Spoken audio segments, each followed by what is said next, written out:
I don't know who I am. I don't know where I am.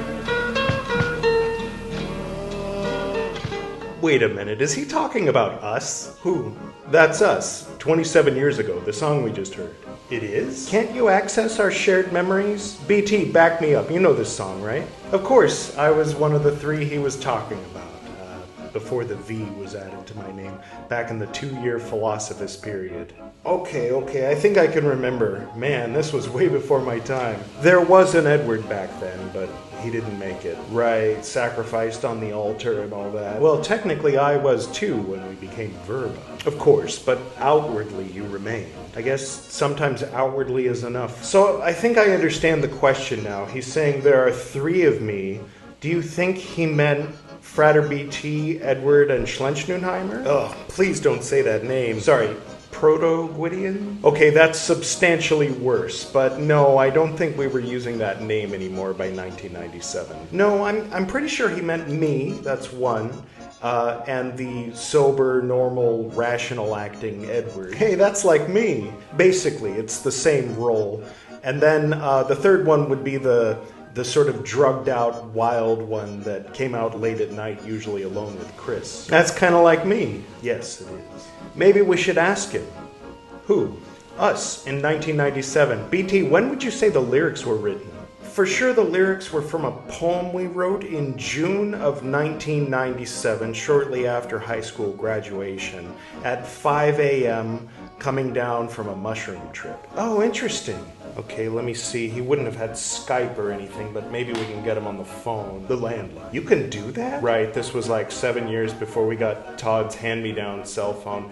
This is cyberspace after all. It's basically the astral plane. Okay, it's ringing. Hello? Hi, Edward?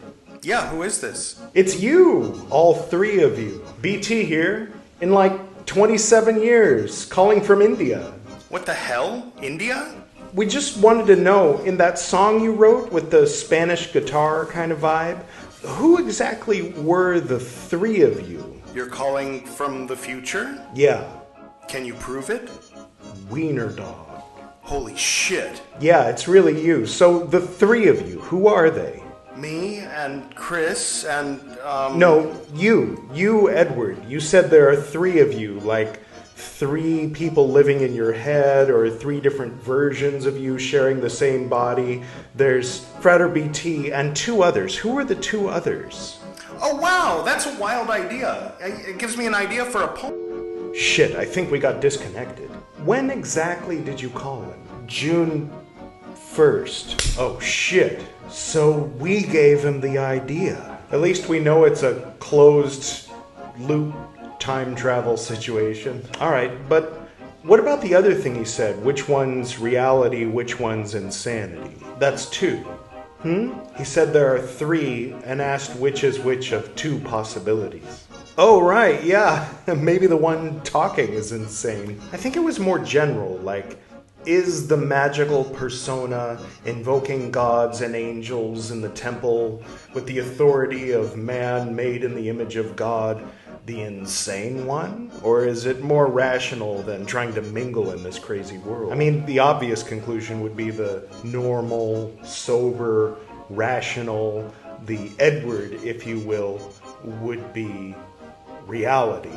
And, either or both the stoned version or the standing in a dark room chanting arcane divine names and waving wand around would both be forms of insanity, right? Maybe a little too obvious. Maybe the point is that blending in and acting like you fit in a fucked up world like 1997 Los Angeles is actually insane, and being in an altered state of consciousness and maybe a little paranoid, maybe even terrified of the world is a lot more rational. Not to mention the very concept of I, the very notion of self, the very assumption of needing to have an identity is just like clinging to some kind of driftwood in the vast sea of existential void. Guys, do you mind?